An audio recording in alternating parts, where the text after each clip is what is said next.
Amén. Así que vamos entonces ahora al estudio de hoy, pero quiero contarles por lo menos alguito. Siempre les doy parte de mi testimonio, nunca se lo he dado completo a este grupo, pero les estoy dando partecita de ese testimonio acerca de cómo Dios me rescató y cómo Dios me ha cuidado siempre. Así que para que usted pueda entender qué es lo que yo siento por mi hijo para mí es especial. Él nació allá para el 1995. Y ese niño siempre para mí fue especial, de verdad. Él estuvo con problemas cuando nació en cuestión de comer, cosas como esa. El gastroenterólogo pues bregó con eso y gracias a Dios pues después todo eso estuvo bien. Jugaba conmigo cada ratito, de verdad que para mí eso, el tiempo que yo llegaba en la patrulla, le daba el rifle para que él jugara con el rifle en cuestión de tenerlo así como si fuera un policía, un soldado. Y él era loco con la pistola. Yo siempre se la escondía, pero un día me puse a pensar, no, déjame dejarlo que él vea la pistola, que él la toque para que se le quite la curiosidad. Se la descargaba, por supuesto, se la desmontaba. Y la parte que le gustaba limpiar conmigo, cuando yo me sentaba a limpiarla, era la parte del gatillo. Así que él le ponía esa parte y yo cogía la otra parte. Y compartíamos de esa manera ahí sentadito, loco conmigo, él caminaba conmigo abrazado. Hasta que a los 5 años y medio... Un día 13 de agosto del 2001 me despedí de él normal como siempre. Le di un abrazo, le di un beso, se acostó a dormir.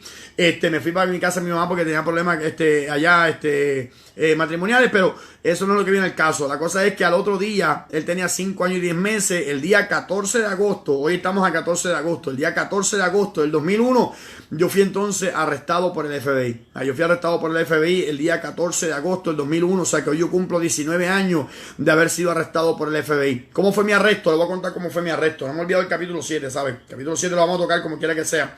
Y en ese momento, pues cuando yo fui arrestado por el FBI, le voy a decir cómo fue que yo fui arrestado. Ellos sabían que yo no me iba a dejar arrestar. O sea, yo tenía una doble vida. Yo tenía una vida de policía y una vida de delincuente. O sea, secuestrando gente, haciendo cuantas barbaridades para quitarle kilos de cocaína, de heroína, venderlos, quedarme con $200,000 que me metía en casa, le quitaba la droga, le quitaba los chavos, las armas. O sea, muchas barbaridades que yo hice que verdaderamente algún día se las contaré un poquito más en detalle, pero siempre yo tuve el dicho y le llegó posiblemente a los oídos de ellos que yo no me iba a dejar arrestar. Yo primero me mataban antes que me arrestaran a mí. Sin embargo, el día 14 de agosto del 2001, estando trabajando en operaciones tácticas, esa operaciones tácticas es una unidad especializada, división de operaciones tácticas, lo que se conoce como la fuerza de choque, los que van al frente en todos los motines, los que se van al frente en cuestión de las manifestaciones, los que le dicen que le dan palos, esos son los de operaciones tácticas, pero en esa unidad trabajé yo. Y el día 14 de agosto fui llevado entonces a un adiestramiento en cuestión de readiestrarnos para los derechos civiles de los ciudadanos. Porque en ese tiempo pues hubieron un incidente en Puerto Rico donde hubieron varias violaciones alegadamente de los derechos civiles, así que tenían que readiestrar las unidades especializadas, entre ellos las de nosotros, operaciones tácticas, la fuerza de choque. Así que fuimos entonces llevados hacia la base naval del ejército de Estados Unidos, allá en Ceiba, un pueblo aquí en Puerto Rico. Fuimos llevados para allá como policías de Puerto Rico a recibir adiestramiento. Dejamos las pistolas en el retén, la parte al frente. Cuando entramos a la base naval no podíamos entrar armados, así que dejamos la pistola ahí. Y de repente cuando estamos entonces allá adentro nos dan lo teórico, cómo es que se usa la macana, el rotén de 36 pulgadas, dónde es que se puede dar, cuándo se tiene que dar, los derechos de las personas, cómo se le leen los derechos, cómo se esposa a un ciudadano. Así que se nos enseñó todas esas cositas y vino entonces la parte práctica. La parte práctica era que 2 agentes federales iban a estar con el dedo levantado apuntándonos a nosotros como tipificando un arresto. En ese arresto nos iban a esposar, nos iban a leer los derechos, nos iban a soltar para nosotros entonces tipificarle a ellos un arresto, a ver si habíamos entendido supuestamente el arresto.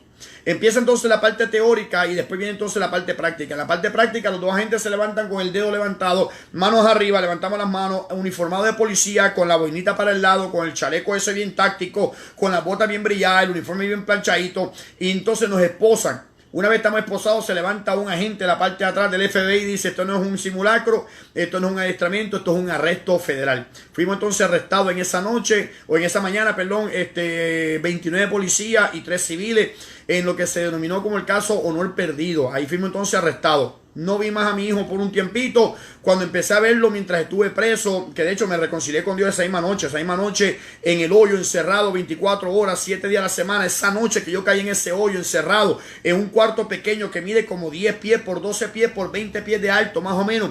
Me reconcilié con Dios el mismo 14 de agosto, como a esta hora más o menos, fue que me vine a reconciliar con Dios hace 19 años y no lo suelto por nada ni por nadie. Sin embargo, tuve que pagar la condena de ver a mi hijo crecer mientras yo estuve entonces preso. Lo pude ver mediante una visita de 1 hora posiblemente a la semana, o 50 minutos, 45 minutos a la semana, solamente de esa manera.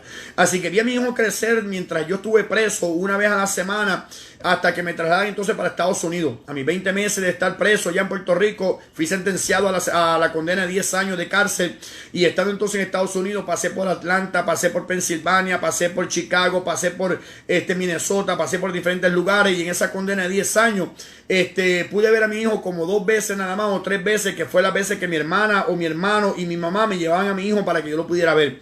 Así que lo vi a los 5 años cuando yo caí preso, lo volví a ver nuevamente como a los 7, 8 años más o menos, lo volví a ver como a los 11 años aproximadamente, o 12, hasta que salgo entonces de la cárcel, que tengo ya yo 37 años de edad, y él tiene entonces unos 14 15 años aproximadamente. Salgo de la cárcel completamente cumplido un 4 de mayo del 2010. Un 4 de mayo del 2010, y mi hijo se graduaba 2 o 3 semanas después. O sea que desde ahí hemos compartido, mi hijo y yo, como buenos amigos, jugamos lucha libre, nos entramos a puños. O sea que usted sabe entonces ahora que cuando se casa, pues es normal que uno dice, está bien, pero lo tengo aquí conmigo, pero ahora entonces se me va para Estados Unidos. O sea que usted sabe entonces lo que se siente es un poquito bastante triste, pero como quiera que sea, le damos gracias a Dios que nuestra parte a nuestros hijos es simplemente tomarlos, como dice la Biblia, como unas flechas para encaminarlos por el camino en que tienen que andar. Así que ahora él está emprendiendo su propio vuelo junto con su esposa y su familia, para entonces hacer su vida por allá por Estados Unidos, para la gloria y la honra del Señor. Así que todos los días le puedo tocar algo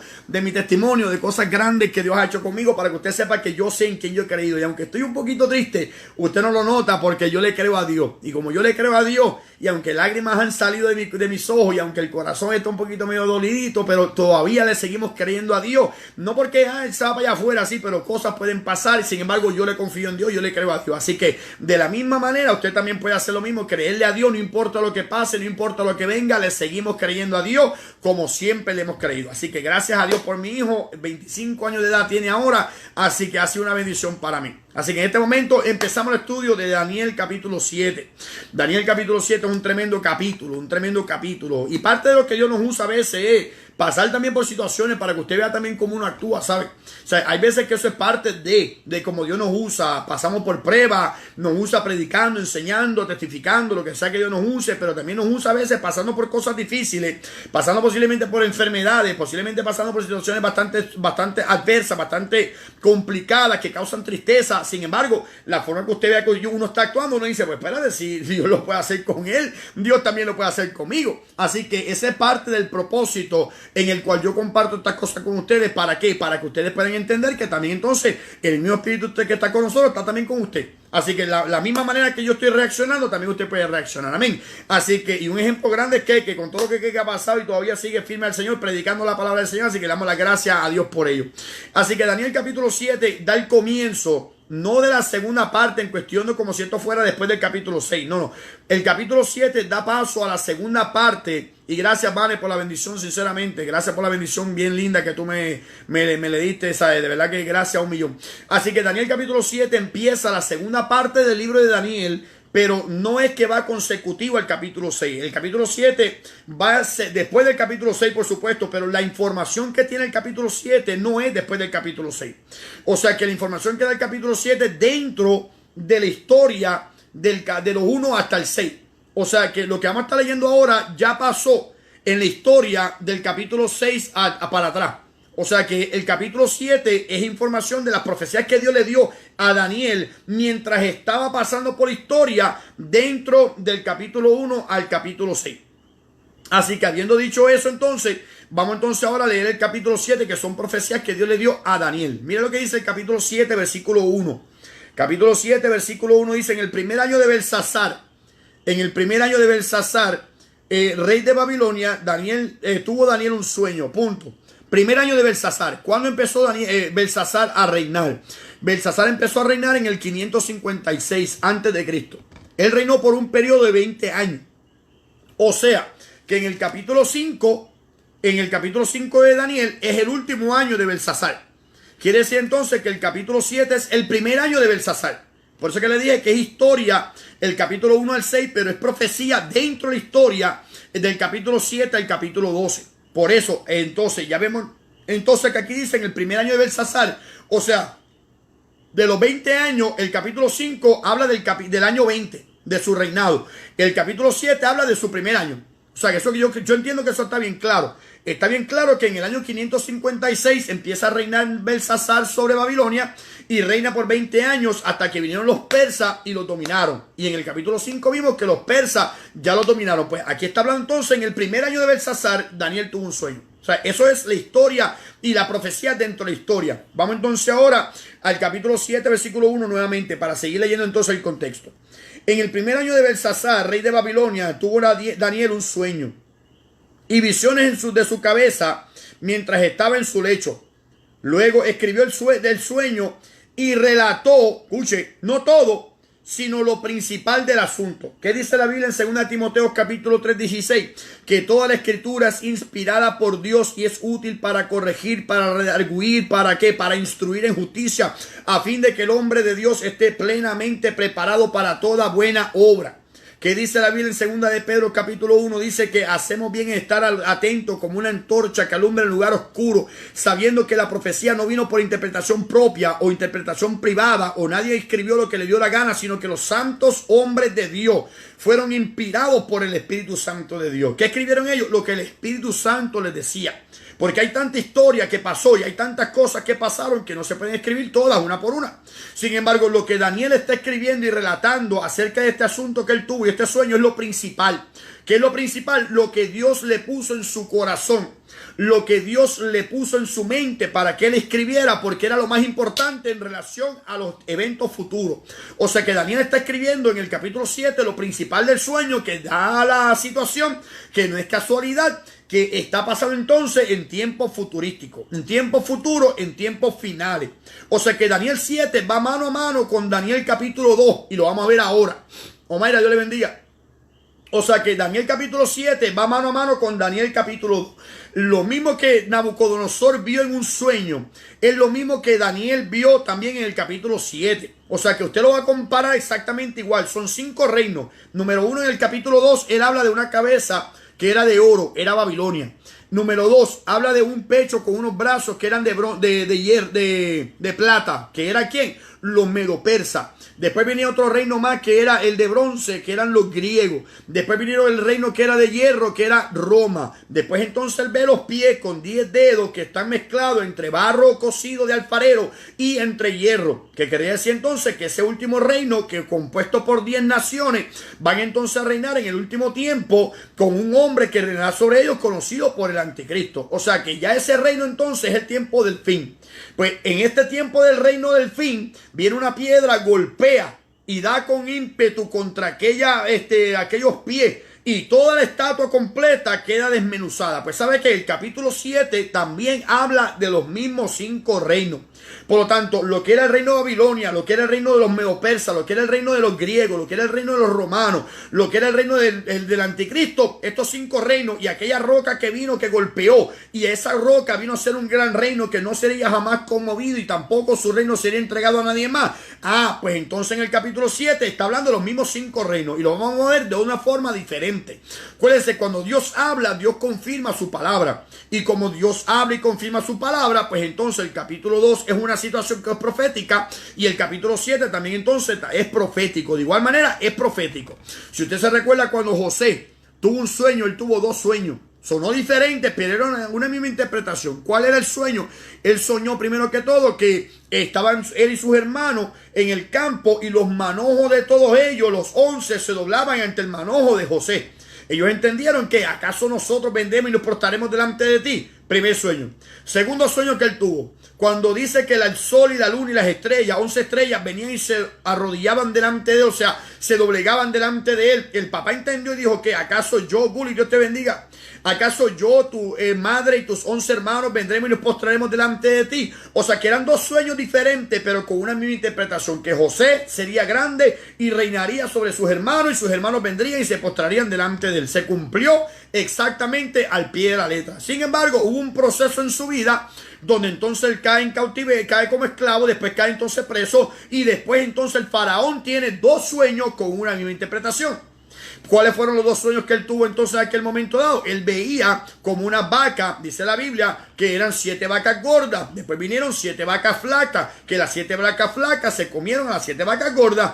Entonces él dice que él veía 7 espigas que estaban bien menudas, que estaban bastante alimentadas, que estaban bastante frondosas. Por lo tanto, de repente vino también otras más que eran unas espigas que estaban bastante completamente destrozadas, sin ningún fruto. Pues ambas sueños o ambas visiones eran diferentes, pero con una misma interpretación. ¿Cuál era? Que vendrían 7 años de abundancia y vendrían después 7 años de escasez. Y que en esos 7 años de escasez no tendrían memoria los 7 años de abundancia. O sea, son dos sueños diferentes, pero con una misma interpretación. De la misma manera, Daniel, en el capítulo 2 y en el capítulo 7 son dos visiones diferentes, pero tienen una misma interpretación. O sea que, habiendo dicho entonces eso, va entonces el capítulo 7 y el capítulo 2 mano a mano, y se tienen que estudiar entonces uno con el otro, como ya estudiamos el 2, ahora vamos entonces a estudiar el 7 comparándolo con el capítulo 2. Así que dice entonces así el versículo 2. Daniel dijo: miraba yo en mi visión de noche, y aquí que los 4 vientos del cielo combatían en el gran mar. Los 4 vientos en ese momento, como hoy en día. ¿Cuáles son los 4 vientos? Los 4 puntos cardinales. El norte, el sur, el este y el oeste. O sea, son 4 puntos cardinales que estaban combatiendo en ese tiempo. Entonces dice, y 4 bestias grandes, diferentes, la una de la otra, subían del mar. Del mar, no dice de un mar, ni tampoco menciona cuál es el mar. Sin embargo, cuando la Biblia menciona algo así, por ejemplo, que dice, como siempre le he dicho, que dice el rey del norte, pues es tomando a Jerusalén como punto de referencia. El rey del sur, pues es tomando a Jerusalén como el reino, como el punto principal, como el centro. Cuando dice los reyes del oriente, es tomando a Jerusalén como el punto de referencia. ¿Por qué?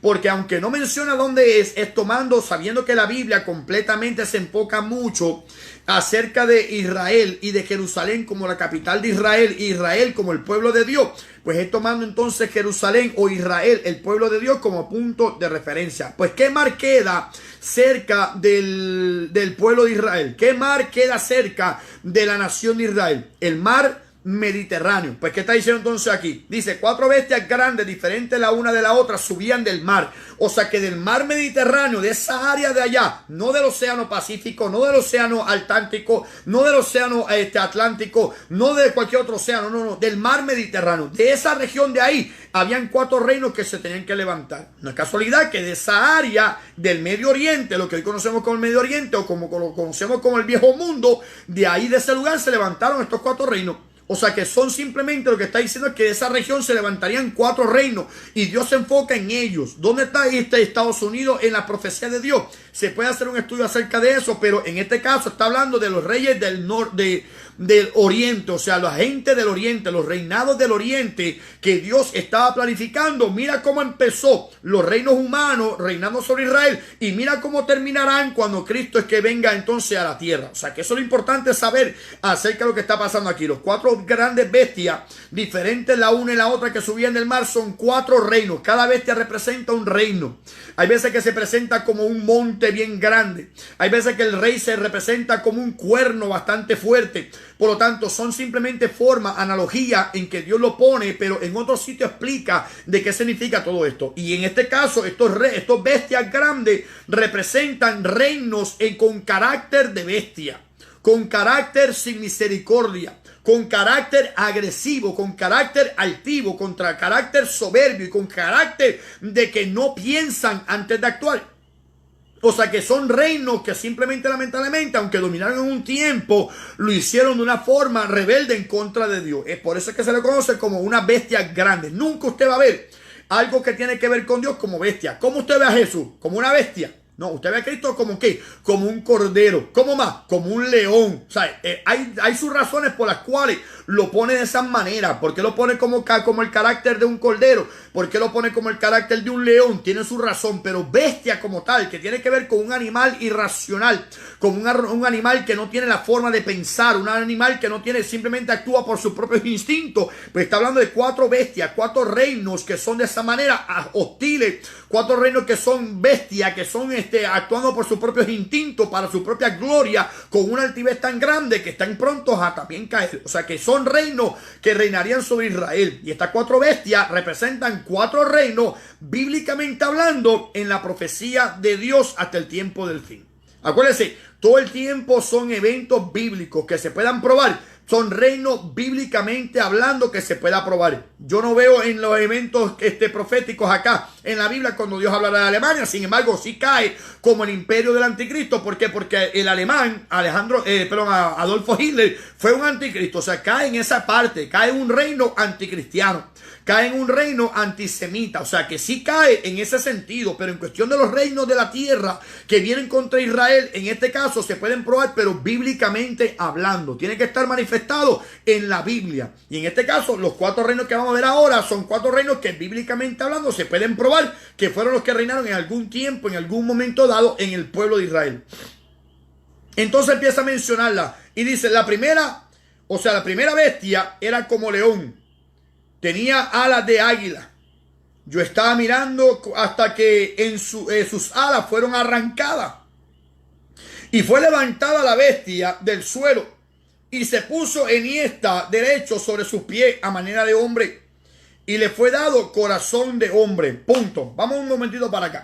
Lo voy a poner al revés, pero ya mismo se lo voy a enderezar para que usted lo tenga por ahí. Chequéese esto. Vamos a buscar esto un momentito. Chequéese esto. O sea, la primera en Daniel, en el libro de Daniel. Daniel capítulo 2. Daniel capítulo 2. La primera parte de la estatua, acuérdense, van mano a mano. La primera parte de la estatua era una cabeza de oro. La segunda parte era el pecho. Lo voy a poner así, es pecho y brazo, pero vamos a ponerlo como pecho.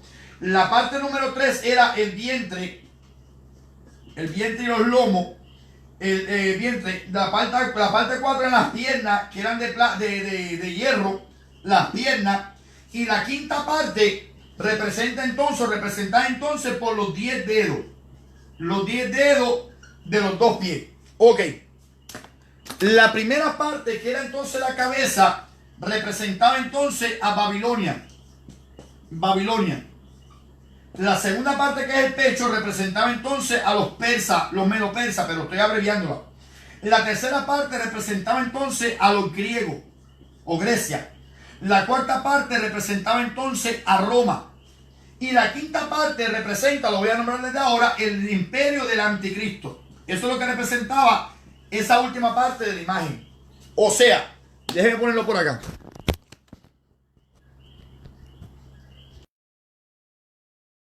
O sea que Daniel capítulo 2 está dividido de esta manera. La cabeza, Babilonia. El pecho, los persas.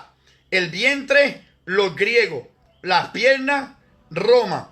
Y los 10 dedos, el reino del anticristo. O sea, estamos de acuerdo en que en esta parte que está acá, estos reinos son antes de Cristo.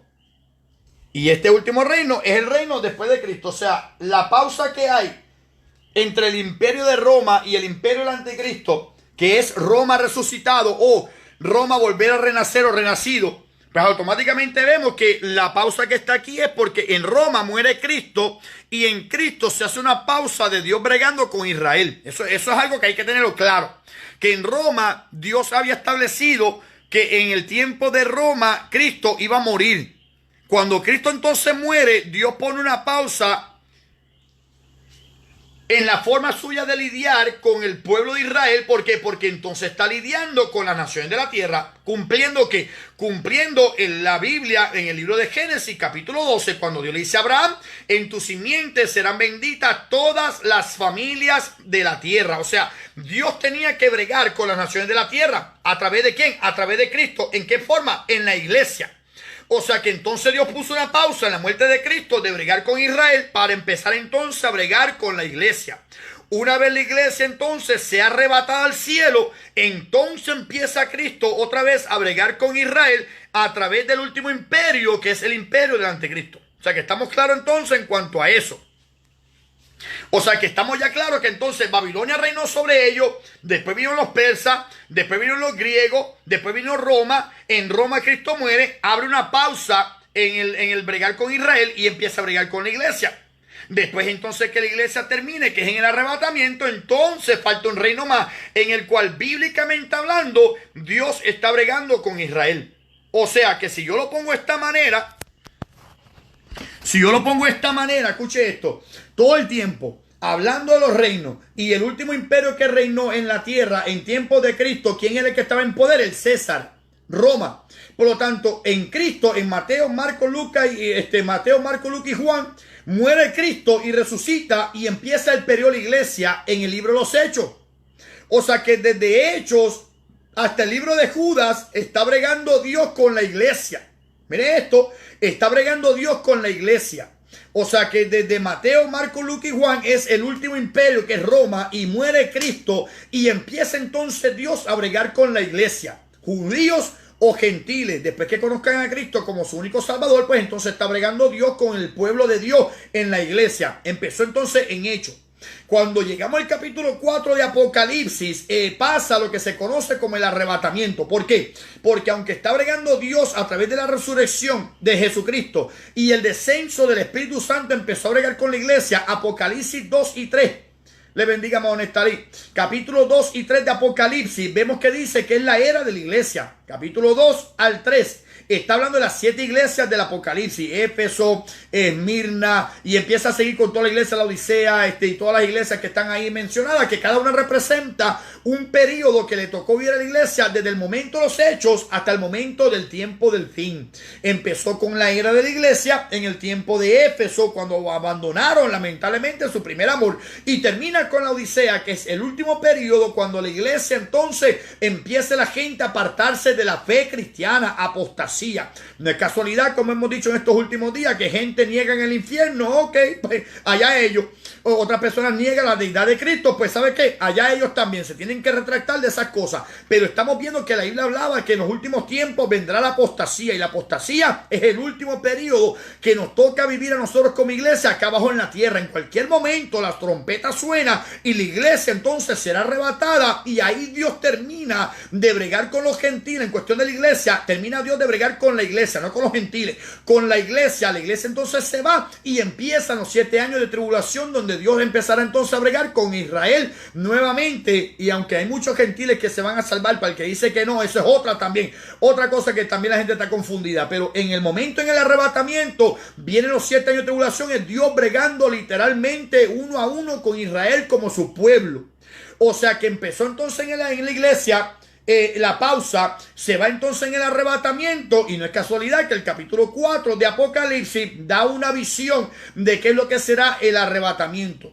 Cuando después de la era de la iglesia, después del capítulo 2 y el capítulo 3 de Apocalipsis, que habla de las 7 iglesias del Apocalipsis, las 7 iglesias de Asia Menor, pero representan los 7 periodos que le tocaría vivir a la iglesia en esta tierra, donde la última iglesia, que es la Odisea, que es la gente que se aparta de la fe cristiana, y estamos viviendo ya en ese periodo nosotros hoy en el 2020, pues está diciendo el capítulo 4, después de estas cosas, dice, oí una voz como de trompeta detrás de mí que hablaba, y dice que vio el cielo abierto, y cuando de repente la voz le decía, sube acá, y al instante él estaba entonces en el cielo. O sea que está viendo un tipo de arrebatamiento después de la era de la iglesia, que empezó en Hechos 2, cuando el Espíritu Santo descendió a la tierra. Entonces Juan está diciendo que hasta el último periodo de la iglesia, vivir en la tierra, entonces la iglesia escuchará una voz en el cielo que dirá, sube acá. Eso es el arrebatamiento, y empieza entonces la tribulación, donde viene un hombre llamado Anticristo, o sea, conocido como Anticristo, con espíritu anticristiano, con espíritu anti-Israel, anti-hebreo, antisemita, anti-judío. Por lo tanto, se va a levantar con 10 naciones para reinar entonces en el mundo entero por 7 años. Eso es el último imperio. Pero entre la muerte de Cristo y resurrección hasta el arrebatamiento de la iglesia, Dios puso una pausa de bregar con Israel como nación, hasta que la iglesia se quita en medio, y entonces vendrá Dios a bregar con Israel nuevamente en lo que se conoce como los 7 años de tribulación, los 7 años del tiempo de angustia de Israel, o del tiempo de angustia de Jacob. O sea que el periodo que estamos viendo acá, desde Roma hasta el imperio del anticristo, había una pausa que es la iglesia.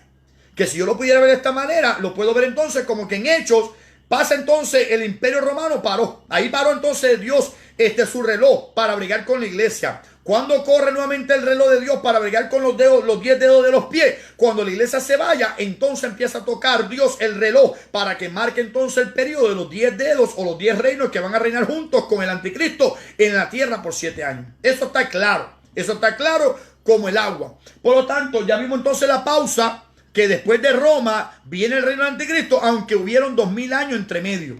Aunque han habido ya casi 2000 años, o estamos llegando ya casi a 2000 años después de la muerte de Cristo, ha habido una pausa en el que otro reino que se va a manifestar bíblicamente hablando es el reino del anticristo. Sí, Dios levanta y hace mención de otros reinos, pero reino como tal, reinando sobre Israel, fueron Babilonia, Medo-Persa, griego, Roma, iglesia. Para un momentito, vamos a bregar con la iglesia un momentito. La iglesia se fue y entonces Dios brega con Israel para que otro reino más gentil reine sobre Israel hasta que Cristo descienda y reine en la tierra por 1000 años. Esa es la pausa que hay en la historia del tiempo de Dios bregando con Israel. Y estos 5 imperios lo decían Daniel capítulo 2. Pues ¿sabe qué? Daniel capítulo 7 lo dice en el mismo orden, aunque de una forma diferente.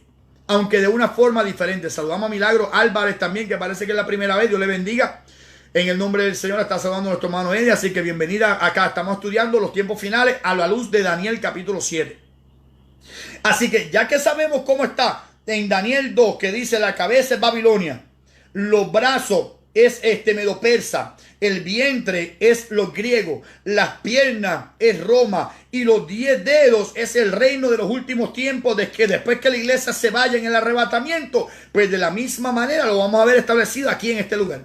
O sea que lo primero que menciona tiene que ser entonces Babilonia. Chequense entonces lo que dice acá. La primera bestia era como león. Y tenía alas de águila. Yo estaba mirando hasta que sus alas fueron arrancadas y fue levantado del suelo y se puso enhiesta sobre los pies a manera de hombre y le fue dado corazón de hombre. ¿A quién representa entonces esto? Se lo voy a poner de esta manera. Va a estar al revés, pero yo se lo voy a enderezar ya mismito. Chequense esto. ¿A quién entonces representa esto? Si la primera parte, que es la cabeza, representa a Babilonia, pues entonces en el capítulo 7, Daniel, capítulo 7, pues entonces la primera parte de la visión, que es entonces un león, pues el león también entonces representa a Babilonia. O sea, que si las visiones de Dios, aunque suenan diferentes, tienen una misma interpretación, la cabeza, que es lo primero que se menciona, era Babilonia, pues de igual manera el león en Daniel capítulo 7 también representa a Babilonia. Analizando entonces esto de esta manera, pues déjeme entonces decirle cómo entonces representaría a Babilonia. ¿Por qué lo menciona como un rey? En el capítulo 2 dice que Daniel le comenta a Nabucodonosor: tú eres rey de reyes. Tú eres el que Dios puso por encima de todos, por encima de todos los demás. Amén, hermana Milagro, gloria a Dios, Dios le bendiga. Así que él le dice: Dios te puso por encima de todos los demás reinos, o sea que tú eres el rey sobre todos esos reinos. Y entonces, ¿por qué lo compara como un león? Porque el león es el rey de la selva. Es el rey de la selva. Dios le bendiga, hermano Roland y Maida, de Buffalo, New York. Amén, Dios le bendiga mucho. O sea que ya automáticamente entonces, ¿por qué lo compara aquí como un león? Porque el león es el rey de la selva, es el más impresionante animal que existe en la selva. Por lo tanto, lo menciona de esa manera. Ahora, cuando le menciona que tenía alas como de águila y dice que fue levantado del suelo y se puso enhiesta sobre los pies a manera de hombre y le fue dado corazón de hombre, ¿qué pasó en el Daniel capítulo 4? En Daniel capítulo 3, perdón, en Daniel capítulo 2, Daniel le dice: tú eres rey. Pues león. Entonces después dice: después tú tuviste unas alas, como en el capítulo 3, que te creíste la gran cosa. Y en el capítulo 4, ¿qué pasó con Nabucodonosor? Nabucodonosor se llegó a creer que él era el rey de todos los reyes de la tierra por encima de Dios. Tú mandas en el cielo porque tú eres Dios de dioses. Tú mandas en cualquier otro lado porque tú eres Señor de señores, pero el rey de reyes soy yo. Perdóname, pero el rey de reyes soy yo. Y hasta que él reconoció que el Dios del cielo reina también sobre el gobierno de los hombres, entonces le fue dada su razón y entonces le fue devuelto su gloria y le fue devuelto su reino. O sea, ¿por qué yo traigo todo esto? Porque de la misma manera como la visión dice que el león tenía alas como águila, nunca yo he visto un león que tenga alas como de águila. Pero como es una visión, lo que Dios le está declarando es: tú eres rey de la selva. Todos los demás seres, todos los demás naciones te tienen que rendir pleitesía, tienen que estar bajo tu dominio, pero te elevaste tanto que te tuve que arrancar las alas.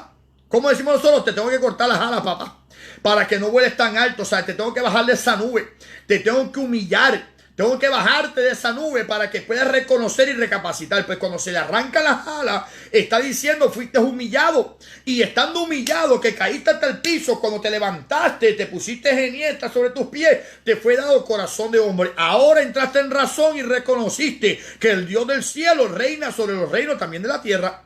O sea que en este caso, Daniel capítulo 7, versículo 4, la descripción que Dios le está dando a el reino de Nabucodonosor, al reino de Babilonia, le está diciéndole que tú eres rey, pero te exaltaste, te corté las alas, caíste en tierra, fuiste humillado, cuando caíste en sí, te di corazón de hombre y recapacitaste y reconociste que el Dios del cielo reina sobre el gobierno de los hombres. O sea que esa visión que él está viendo acá tiene que ver mucho con Nabucodonosor y el reino de Babilonia, donde Nabucodonosor tuvo que ser cortar las alas, como un refrán que nosotros decimos en Puerto Rico, hay que cortarle las alas, le voy a cortar las alas yo. O sea, son refranes que usamos en Puerto Rico con un propósito. O sea, estás demasiado exaltado, estás demasiado elevado, hay que cortarte las alas para que caigas entonces en tierra. Te tengo que humillar. En otras palabras, te tengo que humillar para que reconozcas quién es Dios. Y cuando te humillaste y caíste en tierra, te levantaste y te di corazón de hombre porque reconociste y dijiste, no hay Dios fuera del Dios de Daniel. No hay otro Dios fuera del Dios de Daniel. Hasta que tuvo corazón de hombre dispuesto a reconocer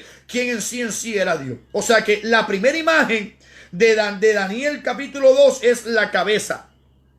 Es la cabeza. Esta cabeza de acá.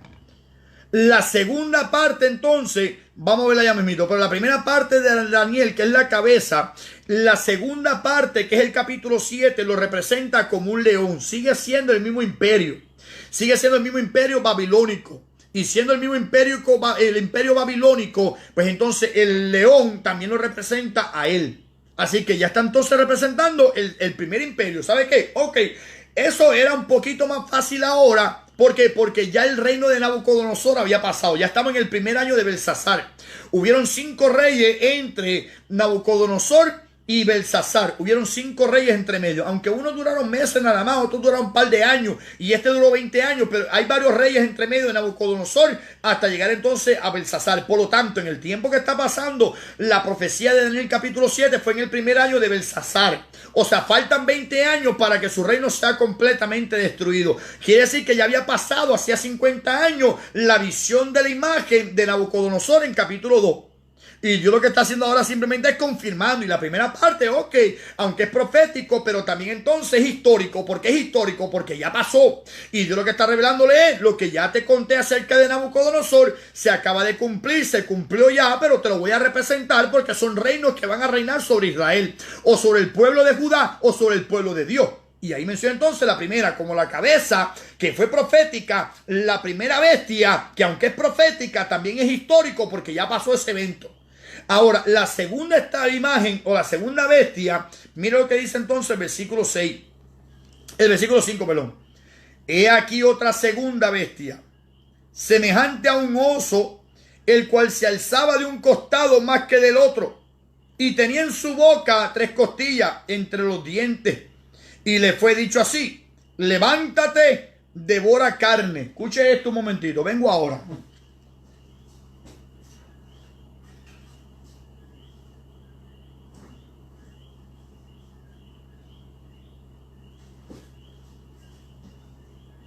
Aquí estoy. O sea, se lo voy a poner de esta manera. Se lo voy a poner de esta manera. La primera, como el león. La segunda parte, como un oso que se levanta más de un costado que del otro y que tiene en su boca 3 costillas. O sea, eso representaría entonces el segundo imperio. ¿Qué quiere decir con esto? Que si el primer imperio fue entonces la cabeza de oro y el segundo imperio entonces fue el león, y ambos representaban a Babilonia, después, perdón, la segunda imagen, el segundo entonces imperio, que era el pecho con los brazos, representaba entonces los medo-persas. Ah, pues aquí entonces representa la segunda bestia, que es el oso, a los medo-persas también. O sea que los medo-persas también son representados en este lugar por los brazos y el pecho. Pues entonces la visión de Daniel en el capítulo 7 está representando entonces lo mismo. Es el imperio de los medo-persas. O sea que si la segunda imagen o la segunda visión o la segunda parte fue el pecho, que eran los persas, Pues entonces, la segunda parte también entonces, o la segunda visión que tiene Daniel, la segunda bestia que Daniel vio, pues tiene que ser la misma. Y está representada entonces por un oso. Pues ¿qué quiere decir? Que si el pecho era persa, pues el oso era persa. De igual manera. Pues de igual manera como le expliqué la primera parte acerca de lo que representaba las alas del león que fueron cortadas y que habiendo sido cortada, entonces cayó en tierra y que cayendo en tierra, después se puso en pie y se le dio corazón de hombre. Le expliqué cómo se representa a Nabucodonosor y su reino babilónico. Pues ahora voy a explicar entonces por qué el pecho y los dos brazos son representando a Persa, y ahora se representa como un oso que se levanta más de un lado que del otro con 3 costillas en la boca. ¿Por qué? Porque los medo-persas, siendo los dos brazos, es que habían 2 reinos unidos en un solo. O sea, el torso completo, esta parte de acá, une a estos 2 brazos, representando un imperio representado por los medos y por los persas. O sea que automáticamente está diciendo que ese reino completo tenía 2 imperios. El imperio de los medos y el imperio de los persas. Pero en la visión de Daniel capítulo 7 me está diciendo que es un oso. Y si usted conoce acerca de la bandera de Persia, de que es Irán, si usted conoce lo que está pasando en el tiempo de Irán, cómo eso está allá, lo de los medos persas y todas esas cosas que están allá en el tiempo de Irán, o sea, en la tierra de Irán, usted se va a dar cuenta que el oso lo representa a ellos aún en el tiempo de hoy. Eso lo representa a ellos aún en el tiempo de hoy. O sea que el oso, número 1, al ser que se levanta más de un lado que del otro, es que está de un lado dominando el otro, o sea, un lado dominando al otro lado. O sea que eran los medos y los persas, pero los persas dominaban sobre los medos, aunque son una sola bestia, aunque son un solo reino, pero los persas dominan sobre los medos. Eso es lo que representa el que se levanta más de un lado que del otro. Eso es lo que representa así, esa imagen del oso que se levanta más de un lado que del otro, más de un costado que del otro costado, representando este reino compuesto por 2. Uno domina sobre el otro, aunque son un solo imperio. Por lo tanto, los persas dominaban sobre los medos y así caminaba el oso, representándolo, que Dios le está diciendo es un imperio, pero uno de los 2 partes es dominada por la otra. ¿Y qué representa entonces las costillas? Son 3 costillas. ¿Y qué le dice entonces Dios acá? Le dice a esa imagen, le dice, tenía en su boca 3 costillas entre los dientes, y le fue dicho así: levántate, devora mucha carne. O sea que las costillas representa el oso devorando mucha carne.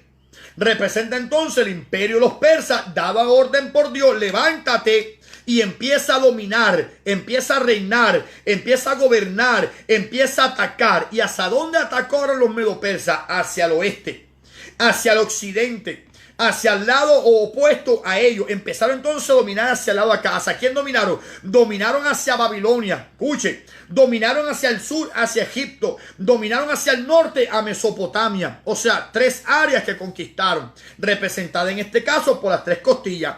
Por tanto, cuando el oso que se levanta más de un lado que del otro, representando que los persas dominan más sobre que sobre los medos, automáticamente se le dice levántate. Es que empezó el imperio en el tiempo de Ciro, y se le dice vete, levántate y devora mucha carne. Y empezó dominando sobre Babilonia en el tiempo de Belsasar, en su último año de Belsasar. Y después entonces se va hacia el norte, hacia Mesopotamia y Macedonia, y se va entonces hacia el sur, hacia Egipto, dominando toda la región que le quedaba hacia el occidente, hacia el lado oeste. Por lo tanto, representando entonces de esa manera. ¿Y qué pasó? Los medo-persas dominaron exactamente sobre Babilonia en el último año de los medo-persas. Y hacia el sur, hacia Egipto, y hacia el norte, hacia Macedonia y Mesopotamia. Empezaron a dominar toda la región del oeste, del norte y del sur, porque venían ellos del oriente, dominando entonces toda la región que se conquistaba para el lado oeste. Por lo tanto, eso es lo que representa que se levanta más de un lado que del otro, y tiene 3 costillas en la boca, porque se le dijo levántate. Es el comienzo de tu reinado. Cuando Ciro y Darío vinieron, uno dominado por el otro, llegaron entonces ahora a conquistar a Babilonia. Empezaron a devorar mucha carne como un oso que devora cuanta carne se encuentra, y después dominaron hacia el norte y dominaron entonces hacia el sur. Esos son los medo-persas. Amén. La tercera visión, o la tercera bestia, el 6. Después de esto miré, y he aquí otra bestia semejante a un leopardo, con 4 alas de ave en sus espaldas. Tenía también esta bestia 4 cabezas, y le fue dado dominio. Ok, leo el 6 otra vez. Dice así. Después de esto miré, y he aquí entonces otra bestia semejante a un leopardo, con 4 alas de ave en sus espaldas. También tenía también esta bestia 4 cabezas, y le fue dado dominio. Yo no entiendo qué está diciendo ahí. Tengo que entonces buscar la interpretación. Vamos entonces a ver entonces al lado de acá, a ver qué representa entonces la tercera parte de la imagen. Porque si ya estamos viendo y comparando el capítulo 2 con el capítulo 7 de Daniel, pues entonces me quiere decir que si la primera la pegué, que la cabeza era Babilonia, y también entonces en Daniel 7 es el león. Si la segunda parte, que es el pecho con los 2 brazos, era persa, pues el oso también entonces representa a los persas. Pues si el vientre de bronce representa a los griegos, ¿a quién entonces representará el leopardo? También al mismo. O sea que el leopardo entonces representando al imperio de los griegos. Al imperio de los griegos. La cabeza Babilonia, el león. El pecho es persa y es el oso en el Daniel 7. El vientre son los griegos y es el leopardo en el capítulo 7. O sea que hasta ahora por lo menos ya yo sé. Por lo menos hasta ahora. Por lo menos hasta ahora ya yo sé que me representa a los griegos. Y los griegos dominaron después de los medo-persas. Los griegos dominaron exactamente a los persas. En el tiempo de Darío III. Dominaron entonces a los persas. Así que ya por lo menos ya yo sé eso. Pero ¿por qué lo representa como un leopardo? ¿Por qué lo representa como un leopardo? Dice, he aquí otra semejante a un leopardo con 4 alas de ave en sus espaldas. Tenía también esta bestia 4 cabezas y le fue dado dominio. Le voy a dar un secreto. Le voy a dar un secreto. Parece que entonces está mala la conexión o algo está pasando con el internet. Pero me dejan saber si necesitan algo, ¿está bien?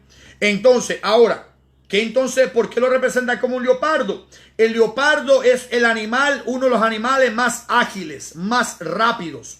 Y sabe que le voy a dar un secreto. En el mismo capítulo 7, ya mismito, usted va a ver la interpretación que yo le estoy dando. Yo lo que estoy dando es la interpretación desde ahora, para cuando la leamos, ya usted la puede ver, que está ahí. O sea, la interpretación está ahí. No es porque usted la ha escuchado en algún lado, no, está en el mismo capítulo 7 y la vamos a ver ya mismito. Así que hasta ahora me está diciendo que la tercera bestia es semejante a un leopardo. El leopardo es veloz. El leopardo es rápido. El leopardo es tan rápido y tan ágil que llega a un lugar en menos de nada. Por lo tanto, es representado entonces este imperio de los griegos como un imperio de rápido crecimiento. Las 4 alas de ave, usted se va a dar cuenta que era tan rápido que parecía como si no tocaba el piso, porque parecía como que estaba volando. Era tan rápido y tan ágil, tan liviano, que corría tan rápido que llegaba a su destino de una manera espontánea. Las 4 cabezas representa que ese imperio, cuando el primer gobernante muriera, que era Alejandro el Grande, ese imperio sería dividido entre sus 4 generales.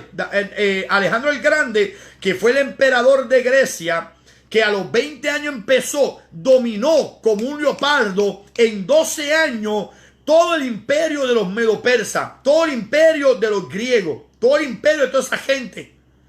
Por lo tanto, está diciendo claramente que ese imperio fue tan rápido y tan veloz que en 12 años el hombre llamado Alejandro el Grande de la historia conquistó todo lo conocido en aquel tiempo en 12 años. Lo que a otro le costó 70 años, le tomó a él 12 años nada más. Murió a los 32 años, si no, sigue conquistando. Entonces, ¿dónde se encuentra eso? En la historia. Esa información se encuentra en la historia. Y no es casualidad, pero hay una Biblia que es la Biblia de los católicos, que los 66 libros suyos y míos de nuestra Biblia son exactamente igual. Sin embargo, tienen la historia de los macabeos, que pasaron para el tiempo de los griegos dominando. Y cuando usted lee la historia de Primera de Macabeo y Segunda de Macabeo, que son libros históricos, no son libros inspirados por Dios, yo no los uso ni para predicar, pero son historias. De hecho, cuando usted busca en un diccionario bíblico, a lo mejor usted dice, no, es que yo no quiero leer los macabeos porque son de una Biblia que no es la Biblia que yo tengo, qué sé yo, ni qué. Ok, pero cuando usted lee un diccionario, ¿sabe de dónde saca la información acerca de los macabeos? en la Biblia católica. O sea, es una historia, es la historia de los macabeos, en primera de Macabeo y segunda de Macabeo. ¿Por qué se sabe que no son libros inspirados por Dios? Número uno, porque tiene cosas que contradicen el resto de la escritura. Eso es una. Número dos, porque al final de Macabeo, los que escribieron Macabeo, que fue una familia de los macabeos, que significa martillo, la familia de los macabeos, ellos escribieron al final y dijeron, si quedó bien lo que quisimos contarle, ese fue el propósito. Pero si quedó más o menos, pues hice lo mejor que yo pude. O sea que el Espíritu Santo no va a decir yo hice lo mejor que yo pude. En ningún lado de la Biblia usted dice que el Espíritu Santo dice, siendo que la Biblia es inspirada por Dios, en ningún lado dice en la Biblia que Dios diría, perdóneme, mala mía, fue lo mejor que yo pude hacer, ¿saben? Todos somos así, no somos ninguno perfecto. No, Dios es perfecto y lo que Dios quiere hacer lo hace bien, porque dice la Biblia en Génesis capítulo 1 que vio Dios todo lo que hizo, que era bueno en gran manera. Por lo tanto, el libro de los Macabeos, aunque es historia, no fue inspirado por Dios, pero es un libro que me da mucha información acerca de Alejandro el Grande, acerca del tiempo de los Macabeos, acerca de un hombre llamado Antíoco Epífanes, y me nombra que los cuatro generales que fueron los cuatro generales, que eran de Alejandro el Grande, quedaron con el dominio del reino de él. Se lo voy a leer un momentito. En esta Biblia que está acá, le voy a leer un pedacito acerca de los Macabeos. Déjeme buscarle aquí los Macabeos un momentito para que usted lo pueda entender de lo que estamos hablando. Escuche lo que dice 1 Macabeo capítulo 1. Vuelvo y repito, yo no suelo hacer esto, pero es historia. Y como es historia, los libros que usted consiga acerca de Alejandro el Grande los sacan de aquí. Los sacan de esta Biblia que está así, de estos libros que están acá. Escuche lo que dice acá. Un momentito. Dice así. Dice: Alejandro de Macedonia, hijo de Filipo, partió de su país y derrotó a Darío, rey de los persas y de los medos. ¿Ya está ahí? Entonces dice, y reinó en lugar de él. Primeramente fue rey de Grecia. Emprendió muchas guerras, se apoderó de ciudades fortificadas, mató a varios reyes de la región. ¿Ve? Levántate, devora. Como hizo aquel otro reino, pues este es un leopardo. Escuche esto. Dice, llegó hasta los lugares más apartados de tierra y saqueó muchas naciones. Después, toda la tierra quedó en paz bajo su dominio y Alejandro se llenó de orgullo y soberbia. Luego de haber reunido un poderosísimo ejército, sometió provincias, naciones y gobernantes y los obligó a pagarle tributo. Yo lo que estoy leyendo a usted, historia. Dice, pero al fin cayó enfermo y presintiendo que iba a morir, llamó a sus generales más ilustres que se habían educado con él desde jóvenes. Y antes de morir les repartió su reino después de un reinado de 12 años. ¿Ve? Empezó a los 20, terminó a los 32, en un reinado de 12 años. Alejandro el Grande murió. Entonces sus generales tomaron el poder, cada uno en su propia región. Y tras la muerte de Alejandro fueron coronados como reyes. Lo mismo que sus descendientes después de ello, después muchos años, y así llenaron de calamidad la tierra. O sea, que Alejandro el Grande está en los Macabeos. Y cuando él entonces reina por 12 años, que hubo paz, se ensoberbeció, se enorgulleció y presintiendo que iba a morir, llama a sus 4 generales y le reparte entonces su reino, que al momento de él morir, posteriormente, ellos reinaron entonces cada uno en su región, cada uno en su lugar. Uno reinó sobre Macedonia, otro reinó sobre el área de Palestina y el área de Siria, otro reinó sobre el área de allá abajo de Egipto, otro reinó entonces sobre el área de Mesopotamia. Por lo tanto, cada uno se dividió la región que le correspondió entonces en un momento dado al reino de los griegos. Se dividió entonces en 4 partes, que era el reino de los generales del mismo rey llamado Alejandro el Grande. ¿Por qué traigo esto? Porque aquí dice que este leopardo, que representa el imperio de los griegos, cuando muere entonces Alejandro el Grande, su reino se divide entre sus 4 generales. Por eso que son las 4 cabezas. Las 4 cabezas representan que el imperio de los romanos tenía que ser dividido en los 4 generales. Pastora Norma, Dios me la bendiga. Estaba viendo ahí el culto de oración. Entonces vimos que eso es lo que representa el leopardo. La agilidad de Alejandro el Grande para conquistar. Y después de 12 años de haber conquistado, él murió, pero su reino fue dividido entre las 4 cabezas de esta imagen, o de esta bestia, que viene siendo los 4 generales que reinaron entonces en lugar de Alejandro el Grande en su reinado. Uno en un lugar, uno al otro lugar, otro en otro lugar y otro en otro lugar. O sea que el reino de Alejandro se dividió entonces en 4 partes, en 4 regiones. Y eso es lo que representa entonces lo que dice acá. Tenía esta bestia 4 cabezas y le fue dado dominio. O sea que le fue dado dominio a la bestia y a los 4 generales. Cuando él murió le fue dado también dominio entonces, que vino entonces a gobernar cada uno en su propia región. Así que esas son tres bestias. Y hasta ahora estamos viendo la cabeza y el oso, y el león, Babilonia. La segunda, el pecho y los brazos, junto con el oso que se levanta más de un lado que del otro, con 3 costillas en la boca, representa a los medo-persas. Después el leopardo con 4 cabezas y dice con 4 alas también. Dice que entonces es lo mismo que la estatua con las dos, que el pecho y con el vientre de bronce, que representa entonces lo otro. Así que automáticamente, pero es historia. Si usted lee el diccionario bíblico, Ruth, si usted lee el diccionario bíblico saca la información de ahí. O sea, yo no predico ni enseño de ahí. Pero sin embargo, como es historia, era necesario leer ese pedacito por lo menos para que usted lo leyera, para que usted lo viera, de que lo que usted lee en el diccionario, vaya a ser el diccionario bíblico para que usted vea y busque de Alejandro el Grande, para que usted vea, le va a decir exactamente lo mismo que le leí ahora mismo, porque es historia. Es historia. No leo los libros apócrifos, pero si esto es historia, había que entonces traerlo un momentito para que lo pudiéramos leer y entender lo que dice ese libro acerca de la historia y de dónde se saca esa historia. Por lo tanto, ya vimos entonces ahora que el vientre y el leopardo representa entonces a los griegos. Pues, ¿qué entonces representará? Las piernas de la imagen de Nabucodonosor. ¿Qué entonces representa? Roma. Pues entonces quiere decir que la próxima bestia representa también entonces a Roma. Vamos entonces ahora al capítulo 7. Capítulo 7, versículo 7. Repito, leí lo de los apócrifos, leí lo de Primera de Macabeo porque es historia. Si usted lee el diccionario bíblico y usted busca información acerca de Grecia y de Alejandro el Grande, usted está leyendo entonces un libro apócrifo. ¿Sabe por qué? Porque está ahí. Es lo mismo que dice Primera de Macabeo, lo dice allá en los libros de los diccionarios cristianos que nosotros lo leemos y lo buscamos allá y lo estudiamos y lo leemos. Exactamente, porque estaba ahí. Está escrito desde ahí. Entonces el capítulo 7, versículo 7 dice así. Después de esto miraba. Dice, después de esto miraba.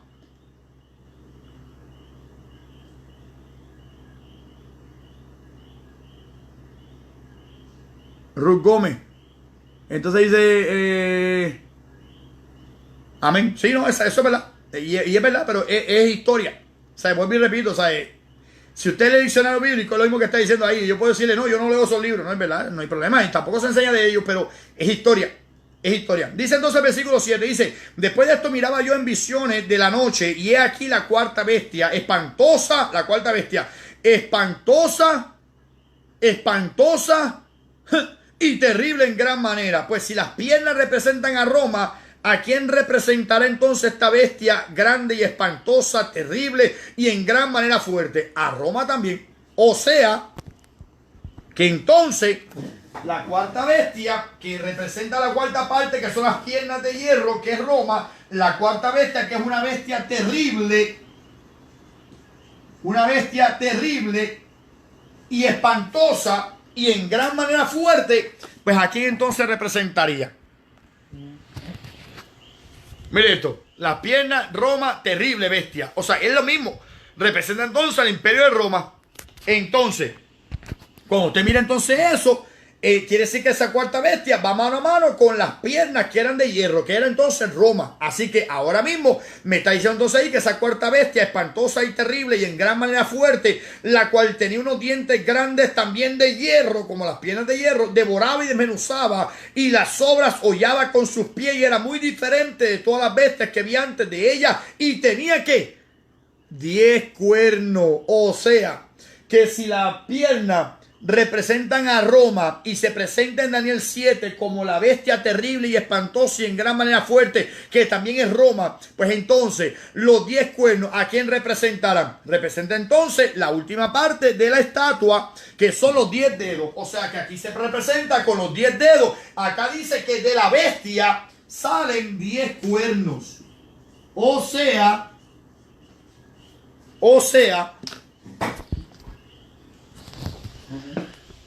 sea, dice que si de los 10 dedos y los 10 cuernos representan al imperio del anticristo, pues está hablando entonces dos visiones diferentes, pero lo está mencionando de una misma forma. Está entonces mencionando que la cabeza y el león es Babilonia, que el pecho y el oso es Persia, que el vientre y el leopardo es los griegos o Grecia, que las piernas y la bestia terrible es Roma, y que los 10 dedos y los 10 cuernos representan el imperio del anticristo. O sea que son los mismos imperios que se tienen que levantar en la tierra de una forma u otra en un tiempo para reinar en la tierra sobre los judíos. Empezaron con Babilonia, donde ya perdieron su reinado, donde ya Sedequías fue el último rey de los judíos, ya dejó de reinar. De ahí en adelante no han tenido ningún otro rey. Solamente hasta que Cristo venga en el tiempo del anticristo para destruirlo. Ahí es que entonces él se sentará en el reino como judío, reinando sobre los judíos. O sea que se acabará entonces el reino de los gentiles, reinando sobre los judíos. Ahí entonces se cumplirá, pero tendrá entonces que venir de los 10 dedos y los 10 cuernos, que es lo mismo que es el imperio del anticristo. ¿Qué quiero decir con esto? Quiero decir entonces con esto que es un mismo imperio y que los dedos tienen en parte hierro como las piernas. ¿Y qué dice entonces? Que la bestia terrible y fuerte y espantosa tenía 10 cuernos. Quiere decir que los 10 cuernos salen de la bestia. Y si la bestia terrible y espantosa y en gran manera fuerte representa a Roma, ¿qué quiere decir? Que los 10 cuernos salen de lo que antes fue el imperio romano. O sea, que de ahí es entonces que sacamos lo que se conoce como el último imperio que se tiene que levantar en la tierra. Es el imperio del anticristo que sale de lo que... Ok. Sí, lo voy a poner hoy. O sea que sale entonces el último imperio, que es el imperio del anticristo, en el último tiempo. Es lo mismo. ¿Y sale de dónde? De lo que fue el imperio de Roma. Recuérdese, el imperio de Roma no es Roma como capital de Italia. Roma es el imperio que dominó completo el área de España, el área de Europa, el área de Asia, el área del Medio Oriente, el área de Egipto. Toda esa región completa del antiguo mundo fue dominada por los romanos. O sea que cuando dice el imperio romano es de esa área, de esa región. Por lo tanto, los 10 dedos que salen de la bestia, y la bestia espantosa era Roma, pues sale entonces el último imperio con las 10 naciones, que es de lo que antes era conocido como el imperio romano. Por eso es que sabemos que el anticristo tiene que venir de ese imperio conocido como el imperio de Roma, que volvió otra vez entonces a resurgir. El imperio romano resurgido, el imperio romano resucitado, el imperio romano volver nuevamente a ser regenerado, o sea, volver nuevamente a salir a la creación. Quiere decir que lo que fue antes Roma, de ahí sale entonces el último imperio, el imperio del anticristo, que sale de lo que antes fue Roma. No es de Estados Unidos, no es de otro lugar, es de lo que fue antes el imperio romano. Si usted ve a Estados Unidos allá, o si alguien ve a Estados Unidos en lo que fue antes el imperio romano, pues puede salir de Estados Unidos. Estados Unidos no fue descubierto hasta el 1492, había sido descubierto por los indios y todas esas cosas, pero fue conquistado en el 1492, o sea que todavía hasta ese momento no había nación de Estados Unidos en el tiempo antes de Cristo. Por lo tanto, Dios se concentró en esa parte, en esa región, y de lo que antes fue Roma, que dice que la bestia, que es Roma, de esa bestia salen los 10 cuernos.Quiere decir que las 10 naciones que se van a unir como una en el tiempo del anticristo para dar el dominio al anticristo, tiene que salir entonces lo que antes fue el imperio romano. Eso es tan sencillo como poderlo ver aquí tan clarito. Ahora, ¿cómo será entonces el imperio del anticristo? Chequéese. Déjeme mencionar las 4 bestias que él ve. Déjeme mencionar un momentito las 4 bestias que él ve para que usted vea esto. Exactamente, esto ya yo lo había puesto cuando estábamos, exactamente, gracias Ibe, cuando ya habíamos estudiado este Apocalipsis, pero lo voy a poner como quiera hoy para que lo tengamos todos ahí, para que lo volvamos a ver nuevamente. Escuche esto. ¿Cuáles son las 4 bestias que él ve acá? Dice que una bestia era semejante a oso, otra bestia era semejante a león, a oso, a leopardo, y una bestia terrible y espantosa. Pues vamos a ver esas 4 representaciones en Apocalipsis. Vaya conmigo a Apocalipsis 13, hablando del imperio del anticristo. Escuche, son 4 bestias: león, oso, leopardo y bestia espantosa. Pues vamos entonces a ver un momentito en Apocalipsis 13, hablando del imperio del anticristo. Dice Apocalipsis capítulo 13. Escuche esto. Apocalipsis 13. Dice Apocalipsis 13. Me paré sobre la arena del mar, otra vez, el mismo mar. Cuando dice acá en Daniel capítulo 7, en el versículo 3, 4 bestias grandes, diferentes, la una y la otra, subían del mar. ¿Qué mar? El mismo mar que está hablando Apocalipsis 13. Me paré sobre la arena del mar y vi subir del mar una bestia, escuche, una bestia que tenía 7 cabezas y 10 cuernos, y en sus cuernos 10 diademas, y sobre sus cabezas un nombre blasfemo. La bestia que vi era semejante a leopardo, sus pies como de oso, y su boca como de león. Escucha esto, mira estas 4 características. Las 4 características de Daniel capítulo 4, que habla de los imperios que dominarían sobre Israel en algún momento dado. Dice que una era un oso, la otra era Persia como Babilonia como un león, los persas como un oso, Grecia como un leopardo y Roma como una bestia espantosa y terrible y en gran manera fuerte. Primero que dice acá, pues la bestia que vi tenía parte de leopardo, tenía parte de oso y tenía parte de león. ¿Qué quiere decir con eso? Que lo que fueron antes los imperios que dominaron sobre Judá o sobre Israel, desde el momento de Babilonia, Medo-Persa, los griegos y los romanos, unidos en un solo imperio en el último de los tiempos. O sea que lo que fue de Babilonia se lo comió entonces los Medo-Persas. Lo que fue de los medo-persas se lo comió entonces los griegos. Y lo que fue de los griegos se lo comió entonces Roma. Y de lo que fue Roma, que incluye las características de los 4 imperios juntos, viene entonces el último imperio, que es el imperio del anticristo. O sea, tiene ahí más que otra característica. Dice, la bestia que viera semejante a un oso, a un león. Tenía pies como de oso. Tenía boca como de león, parecía un leopardo. Tenía pies como de oso y tenía boca como de león. Las mismas 4 características. Bestia, leopardo, oso, león. León, oso, leopardo y bestia espantosa. Las 4 características de los 4 imperios juntos en un solo imperio. En el último de los tiempos, el imperio del anticristo que viene a reinar en la tierra por 7 años. O sea que estamos hablando del mismo tiempo, el mismo imperio que tiene que dominar en los últimos tiempos, que es el imperio del anticristo, unido por 10 reyes completos. O sea, 10 reyes que van a nombrarse para reinar en un tiempo, en un imperio, para dominar entonces el mundo entero. O sea que estamos claros que está hablando de eso mismo. Ya Babilonia pasó. En el tiempo de Daniel no había pasado todavía porque estamos en el primer año de Belsasar, el último rey de Babilonia. Pero vimos entonces en Daniel capítulo 6 cuando entonces los persas dominaron sobre ellos. Por lo tanto, los persas dominaron. Los persas a su vez serán dominados por los griegos. Los griegos a su vez serán dominados por los romanos. En el tiempo de los romanos se acaba porque Dios pone una pausa, pero viene otra vez un imperio nuevo que viene de Roma con las características de los 4 imperios, todos juntos en el último tiempo, cuando 10 naciones se tienen que unir como los 10 dedos que se unieron, como las 10 cuernos que se unen a darle el poder a un solo hombre para que reine sobre ellos, para que ellos a su vez junto con él reinen el mundo entero, el período del anticristo, el último imperio a dominar la tierra entera. Y la Biblia está diciendo que en el momento del arrebatamiento se manifestarán esos individuos.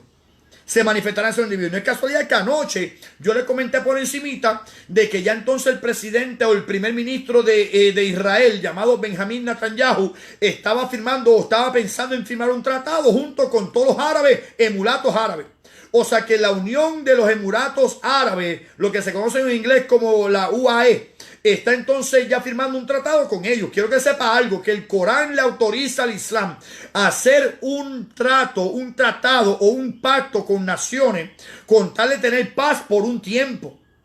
Sin embargo, pueden romper el pacto, de acuerdo al Corán, pueden romper entonces el pacto cuantas veces ellos quieran, cuando quieran, con tal del engrandecimiento y de la expansión del Islam. O sea que están haciendo un pacto, pero lo pueden romper cuando quieran. ¿Cuántas veces no se han roto esos pactos? Pero lo que Dios está dejando saber es que la iglesia pronto se tiene que ir de la tierra porque se están firmando tratados. Pero viene un tratado con el anticristo donde van a firmar por 7 años y lo van a romper a la mitad. O sea que todo esto que estamos viendo, el tratado de paz, está diciendo ya tiene que venir un pacto de paz entre Israel y Palestina con todas las naciones judías y las naciones, árabes, para que haya pacto de paz con ellos. Y ahí está diciendo Dios, estamos cerca para yo llegar con Israel. En el 1948 Israel volvió a ser nación. En el 2018 Jerusalén volvió a ser capital de Israel. Está ya la higuera floreciendo. Estamos cerca de que Cristo venga por la iglesia, porque ya falta que pronto se manifieste el último imperio que viene, lo que fue Roma. No es casualidad entonces que de lo que antes fue Roma se conoce el mercado común europeo, se conoce la Unión Europea. No es casualidad entonces que esas naciones se unen unos con otros haciendo alianza hasta que lleguen entonces a ser 10. Entonces de ellos pedirán que un hombre gobierne sobre ellos. Pero ¿sabe qué? No es casualidad que hoy en día están pidiendo que un hombre gobierne sobre la Unión Europea y que a su vez reine el mundo entero. No es casualidad que también entonces la Unión Europea, su moneda, que es el euro, vale más que el dólar. No es casualidad entonces que están pidiendo una sola religión. No es casualidad entonces que están pidiendo que todo el pueblo se una como uno solo. No es casualidad entonces que están pidiendo paz y seguridad para el mundo entero. Y la Biblia dice, cuando digan paz y seguridad, destrucción repentina vendrá sobre ellos. Estamos en los últimos días, estamos en los últimos tiempos. Cristo viene pronto por la iglesia y hay que estar apercibido. Y Dios está diciendo, si se cumplió lo de Babilonia, si se cumplió que los persas dominaron sobre Babilonia, si se cumplió que los griegos dominaron sobre los medopersas, si se cumplió que los romanos dominaron sobre los griegos, pues entonces está diciendo Dios, falta entonces que un imperio más se manifieste en el tiempo de la tribulación. Para que Cristo venga por su iglesia y bregue con esas naciones, se tiene que haber entonces ya la iglesia haber seguido con Cristo. O sea que estamos viendo que todo esto se está manifestando.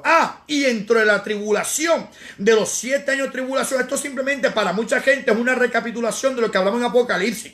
Porque si en Apocalipsis hablamos de Daniel, en Daniel tenemos que hablar también de Apocalipsis. Y en ambos estamos hablando de los últimos tiempos. Pues no es casualidad que el anticristo también va entonces a hacer que Israel haga lo que hizo con Ciro. Escuche esto, y esto se lo voy a dar hoy de gratis, no se lo voy a cobrar. Escuche esto. Cuando venga el anticristo, va a hacer pacto y va entonces a ordenar que Israel construya su templo, porque hay un pacto entre árabes y judíos. Acuérdense, está firmándose un pacto de paz, pero todavía no han hablado de que si las tierras, danos tierras a Palestina, pues permítenos construir el templo. Eso es otra conversación que usted va a estar empezando a escuchar, ¿sabe? Yo no la he escuchado, pero la va a empezar a escuchar porque se tiene que llevar el tratado de paz en el que Palestina tenga tierra y en el que Israel tenga su templo en el tiempo en el mismo sitio que fue antes construido. O sea que para construir ese templo tiene que haber pacto de paz entre árabes y entre judíos. Y eso nunca ha pasado. Ahora se está firmando. Pero deje que empiecen a hablar del tiempo para que usted vea de construir el templo judío. Ahí se van a levantar los árabes y a decir, no. Ese monte santo es de nosotros y ahí está la mezquita de Omar. Ahí está la cúpula de la roca. No puedes construir un templo judío al lado del templo más sagrado que tienen los musulmanes. Jamás. No se puede llevar a cabo. O sea, tiene que haber un pacto de paz. Pues ¿sabe qué? Tiene que ser el anticristo el que haga ese pacto de paz. Si se firma este pacto de paz y todavía estamos dando estos estudios, es porque no es el pacto que se tiene que firmar. Si se está firmando ese pacto de paz, es simplemente un preludio de lo que tiene que pasar, porque el pacto de paz lo va a firmar el anticristo, y el anticristo lo va a firmar en el momento que la iglesia se vaya, y el anticristo es el que va entonces a permitir que la gente manifieste o levante el templo en Jerusalén. Él es el que va a permitir que levanten el templo en Jerusalén. Ahora se está hablando ya de que se quieren construir el templo. Quieren los judíos que se construya el templo. Están preparándose para la construcción del templo. Los judíos, los israelitas, pero máxime los levitas, están empezando a aprender cómo es que se alaba, cómo es que se adora, cómo es que se toca los instrumentos, cómo es que se hacen los sacrificios en el altar, para cuando el templo sea levantado, ellos ya entonces empiezan a levantar los sacrificios a Jehová. O sea que está todo planchado. Está pronto a que todo se cumpla y la iglesia pronto nos vamos a este lugar, pero hay que estar apercibido con el oído afinado y limpio para escuchar la última trompeta que se tiene que tocar, que es la trompeta que diga sube acá, porque va Dios a tocar el reloj para empezar a bregar con Israel nuevamente como nación. Ya el escenario está preparado. Ya el velo se está desvelando completamente. Falta simplemente que se empiece la función mientras la gente que está en la tierra vea lo que está pasando en la tierra entera. O sea que ya estamos viendo cómo está a punto que se manifieste el reinado de los 10 reyes junto con el anticristo para gobernar en el mundo entero. ¿Será casualidad? No es casualidad. Es Dios hablando en voz en cuello. Y Dios está diciendo, un profeta de Dios se cumple el 100%. Pues Daniel se cumplió el 100% con Babilonia. Daniel cumplió el 100% de la profecía con los medopersas. Daniel cumplió el 100% de la profecía con los griegos. Daniel cumplió el 100% de la profecía con los romanos. Pues ¿qué quiere decir entonces? Que entonces va en el tiempo en que se tiene que manifestar ese último imperio. ¿Y sabe qué? Se va a cumplir al 100%, porque Daniel no es un 80% profeta de Dios. Daniel es un 100% profeta de Dios. Por lo tanto, van 4 imperios, falta uno, falta un 20% de las profecías de Daniel que se cumplan, y es el tiempo de la tribulación cuando el anticristo se manifieste con 10 reyes. Eso es lo que representa esta parte que estamos hablando aquí, donde de la que es la bestia espantosa que representa entonces a Roma, se tienen que levantar 10 cuernos, que son 10 reyes que van a reinar por un tiempo. ¿Quiere verlo? Vamos a Apocalipsis 17 para que usted vea. Deje su dedito acá en Daniel 7 y vaya conmigo a Apocalipsis 17. Esto está brutal. Esto está violento. Esto está brutal. Apocalipsis capítulo 17. Mira lo que dice del 12 en adelante. Acuérdense, Daniel 2 son 10 dedos. Daniel 7 son 10 cuernos. Pues escuche esto. Eso está hablando del imperio del anticristo. Acuérdense, falta una partecita todavía. Porque en Daniel capítulo 2, en el tiempo de esos 10 dedos, vino una roca a cortar el cielo. Falta entonces ahora que en el tiempo de los 10 cuernos pase algo también. O sea, es una similitud completa, pues me falta algo todavía. Me falta la roca cortada sin mano que golpeó sobre los 10 dedos, que era Cristo viniendo a la tierra para pelear contra esas 10 naciones. Pues entonces, en la visión del capítulo 7 también me lo tiene que decir. Vamos entonces ahora un momentito a Apocalipsis 17, del 12 al 14. Dice así. Y los 10 cuernos que has visto son 10 reyes. Los 10 cuernos que has visto son 10 reyes que aún no han recibido reino, pero por una hora recibirán autoridad como reyes juntamente con la bestia. Estos tienen un mismo propósito y entregarán su poder, su autoridad a la bestia. Pelearán él y la bestia, ellos y la bestia, contra el cordero que desciende del cielo. Y el cordero al pelear con ellos los vencerá, porque el cordero que desciende del cielo a pelear contra ellos es Señor de señores y Rey de reyes. Entonces dice, los que están con él son llamados y elegidos y fieles. O sea, que en el tiempo de los 10 dedos, una roca vino y golpeó. Pues la roca representa el reino que jamás será entregado a nadie. Dijimos que era el reino de Cristo. Pues golpea con los 10 dedos. Quiere decir que cuando los 10 dedos se manifiesten, Cristo desciende, pelea contra ellos, lo destruye y dejan los reinos de la tierra de ser, de existir. Y ese reino que es de Cristo reinará por 1000 años acá en la tierra. Que es el reino que jamás será entregado a nadie. Que es el reino de los judíos con su rey judío llamado Cristo, reinando en la tierra por 1000 años. Y su reino jamás será destruido. Entonces, ahora en el capítulo 7 me dice que los 10 cuernos algo va a pasar. Vamos entonces ahora a la luz de entender que esta bestia representa a Roma y que de Roma salen 10 cuernos. Imperio que se levantará en los últimos días, que son 10 naciones unidas con un solo hombre a venir entonces a reinar hasta que venga algo y pelee contra ellos. Y ese que pelee contra ellos va a ser entonces Cristo, el Rey de Reyes y Señor de Señores. Miren entonces lo que dice el versículo 8. Como a Daniel le llamó la atención los 10 dedos, aquí le llaman la atención los 10 cuernos. Escuche esto. ¡Wow! Ya se me acabó la hora, Dios mío, Señor, la hora y media. Escuche lo que dice el versículo 8. Mientras yo contemplaba los cuernos, he aquí que otro cuerno pequeño salía de entre ellos. O sea, los 10 cuernos, hay un cuerno que sale entre ellos. Si los 10 cuernos son 10 naciones que se van a unir de lo que fue ante el imperio romano, ¿de dónde entonces sale el anticristo? Sale de lo que antes fue el reino de Roma.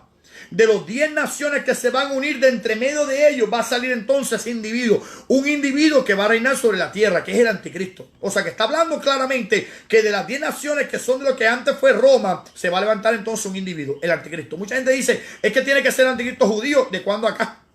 Porque lo hemos escuchado todo el tiempo, ya decimos que tiene que ser judío. No, bíblicamente hablando, no necesariamente tiene que ser judío.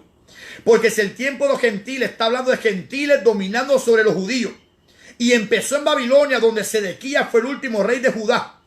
Pues entonces, si yo con los medo persas no tienen judíos, tienen a Nehemías como gobernante todavía y a Zorobabel. Pues entonces, después de ellos, vieron entonces los griegos, tenían gobernantes todavía. Tenían entonces gentiles gobernando sobre ellos, pero tenían gobernadores reinando sobre ellos sin rey. Después vino entonces Roma, donde el César, el rey de Roma, era el que gobernaba sobre ellos. A rey tenemos a nosotros César. A nadie más tenemos como rey. Pero tenían como gobernador a Pilato. Pues entonces, si el último imperio tiene que ser gentil, pues también como Nabucodonosor fue gentil, también como Ciro y Darío fue gentil, también como Alejandro y los demás gobernantes fueron gentiles, también como entonces el César también fue gentil, pues el último imperio tiene que ser también gentil. El anticristo no va a ser judío, va a ser gentil. Y la gente dice, pero ¿cómo va a ser posible? Si los judíos, siendo que ellos son judíos, no van a aceptar un gentil que gobierne sobre ellos. Bueno, aceptaron a Nabucodonosor, aceptaron a Ciro, aceptaron a Alejandro, aceptaron al César. ¿Quién dice que no van a aceptar a un gentil más gobernando sobre ellos? Tienen que aceptarlo, porque todavía se cumple entonces que gentiles dominando sobre los judíos, en este caso el anticristo gobernando sobre ellos. Eso es claro, punto y aparte. O sea que estamos claros ahí.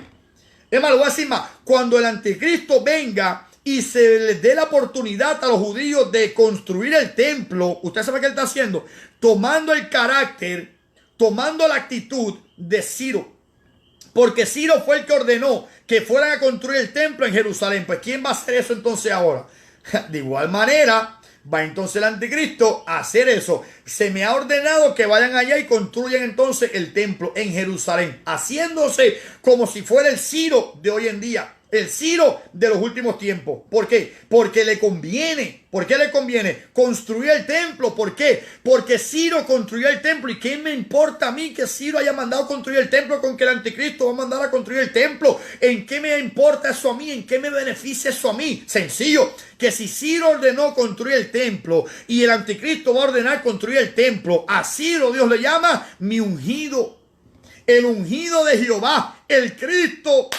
Ungido de Jehová significa Cristo. O sea, el ungido de Jehová dice, Ciro es mi ungido. Pues ¿qué está diciendo? Que el anticristo, al construir el templo y darle la oportunidad a Israel para que construya el templo, se está tomando atributos que no le corresponden. Yo soy el ungido de Jehová. Y lo van a aceptar por un tiempo hasta que pida entonces la adoración. Eso es lo que lo convierte entonces en anticristo. Porque se va a hacer pasar como que él es el ungido de Jehová. Que Isaías habló de mí. Que fueran a construir entonces el templo. Va a tomar los versículos que le corresponden a Ciro y los va a hacer suyo porque va a construir el templo en Jerusalén. Ese es el anticristo que viene entonces para la tierra. Así que ya estamos bien entonces ahí. Cielo tiene sueño. O sea que así ya estamos viendo entonces cómo está manifestándose en este tiempo. De que está diciendo que ese individuo se tiene que manifestar con 10 reyes. Y se tiene que manifestar con 10 reyes gobernando en la tierra al mismo tiempo. Y se está a punto de manifestar. Está a punto de manifestarse. Amén. Así que leemos entonces el versículo 9.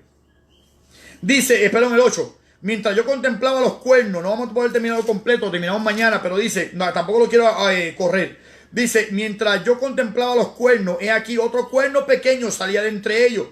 Y delante de ese cuerno pequeño que salió de encima de ellos, fueron arrancados 3 cuernos de los primeros. He aquí que este cuerno tenía ojos como de hombre y una boca que hablaba grandes cosas. Estuve mirando hasta que fueron puestos tronos y se sentó un anciano de día cuyo vestido era blanco como la nieve y el pelo de su cabeza como lana limpia. Y su trono llama de fuego y sus ruedas del mismo fuego ardiente. Un río de fuego procedía y salía de delante de él. Millares de millares le servían y millones de millones asistían delante de él. El juez se sentó y los libros fueron abiertos. Yo entonces miraba a causa del sonido de las grandes palabras que hablaba el cuerno, que era el anticristo. Miraba hasta que mataron a la bestia y su cuerpo fue destrozado y entregado para ser quemado en el fuego. Creo que lo vamos a tener que dejar hasta ahí por ahora. Escúcheme esto. Está diciendo, yo estaba mirando los 10 cuernos que me llamaron la atención, que es el reino del anticristo. De ese reino se levanta un cuernito más pequeño que es el anticristo como tal. Entonces de los 10 naciones que se unieron, de entre medio de ellos salió uno que lo hicieron gobernante. Este cuerno pequeño tenía ojos como de hombre y tenía boca que hablaba grandes cosas, blasfemia en contra de Dios. Es el anticristo que va a blasfemar en contra de Dios. Entonces dice que estuvo mirando hasta que de repente se abrió el cielo y vio entonces a Dios sentado en su trono, listo para juzgar. Y Daniel dice, yo estuve mirando y contemplando ese cuerno pequeño por las palabras grandes que hablaba, hasta que atraparon a la bestia y lanzaron con su cuerpo, ¿dónde? En el fuego para ser quemado. ¿Cuándo será eso? Cuando Cristo entonces lo lance al lago de fuego. Vaya conmigo un momentito a Apocalipsis, capítulo 19. Dice Daniel que estuvo mirando ese cuernito pequeño que es el anticristo. Y dice, estuve mirando, mañana tocamos un poquito más por encimita. Dice, estuve mirando hasta que de repente lo tomaron y lo lanzaron esa bestia, ese individuo, ese cuernito pequeño que hablaba grandes cosas y blasfemias delante de Dios. Vi cuando estaba él ahí, lo tomaron y lo apresaron y lo mandaron al lago de fuego. Y lo lanzaron vivo al lago de fuego. Escucha lo que dice acá otra vez, capítulo 7 de Daniel, en el versículo 11. Dice, miraba hasta que mataron a la bestia y su cuerpo fue destrozado y entregado para ser quemado en el fuego. Pues mira lo que dice Apocalipsis 19, versículo 20.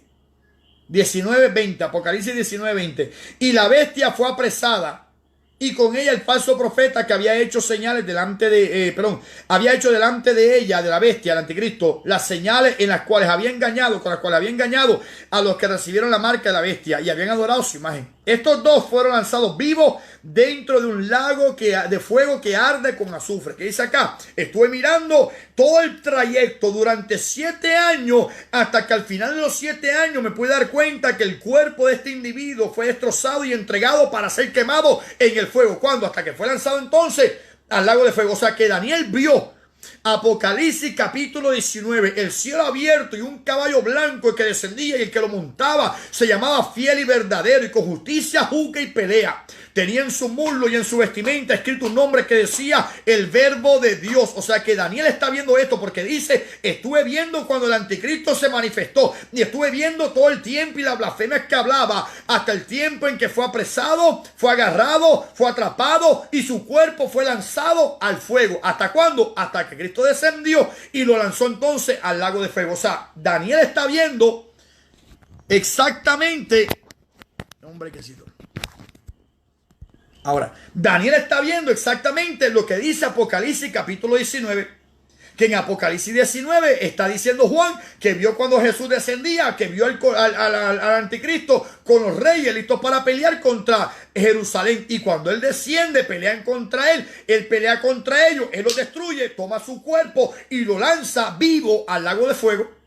O sea que Daniel dice, estuve mirando hasta que mataron a la bestia y su cuerpo fue destrozado y entregado para ser quemado en el fuego. O sea que Daniel está viendo lo mismo que vio, porque dice, lo vi desde que él se manifestó, desde que las 10 naciones se unieron, sale ese individuo, hace el pacto de paz. Vi entonces cuando empezó a hablar blasfemias contra Dios, y estuvo así hasta que fue apresado y lanzado al lago de fuego. O sea que él vio la segunda venida de Cristo. Lo vio aquí porque dice, lo vi hasta que fue lanzado al lago de fuego. O sea que Daniel está viendo la visión, los 4 reinos que ya pasaron, Babilonia, los medopersas, los griegos, los romanos, pero le llamó la atención los 10 cuernos igual que los 10 dedos. En Daniel 2 él dice, estuve contemplando hasta que vi los 10 dedos y vi cómo esos 10 dedos pasó esto, pasó aquello, y una piedra vino y lo golpeó. Pues esa roca que lo golpeó en el tiempo de los 10 dedos representa a Cristo viniendo para pelear contra ellos y destruirlo, y él reinar en un reino que no será entregado a nadie más, ni jamás será destruido. Pues en Daniel capítulo 7 él dice, estuve mirando la bestia que representa a Roma, y que de Roma salen 10 cuernos, que son 10 naciones que se van a unir, y cuando se unen esas 10 naciones para pelear contra Jerusalén, va entonces a ser apresado y va a ser lanzado al lago de fuego, lo que dice Apocalipsis capítulo 19. O sea que Daniel está viendo esta visión, y ahora la interpretación viene mañana. Hoy simplemente es esto, que aunque ya se lo interpreté, pero mañana lo vamos a leer para poder entonces interpretarlo completo, de qué representa bíblicamente hablando, según Daniel capítulo 7, lo que Daniel está viendo. Vio cuando el juez, que se llama Dios, está entonces sentado en su trono, y el juicio se derramó sobre este hombre como se derramó sobre quién, sobre Nabucodonosor en Daniel capítulo 4, y se derramó sobre quién, sobre Belsasar en Daniel capítulo 5. Pues se va a derramar también entonces sobre el anticristo que viene de Roma, del cual se va a levantar contra Cristo, y el juez va a juzgar y dictaminar, ha sido que encontrado falto, tu reino ha sido quitado, y va a ser entonces entregado a Cristo, el cual jamás será destruido, y entonces será tomado a esa misma hora y lanzado al lago de fuego. Eso es lo que estamos viendo hasta ahora. Mañana entonces seguimos con el capítulo 7. Esto no está fácil, ¿sabe? Capítulo 7, 8, 9, 10, 11 son capítulos profundos que posiblemente nos tome tiempo en poder desarrollarlo completo. Así que por ahora nos quedamos entonces en el versículo 11. Mañana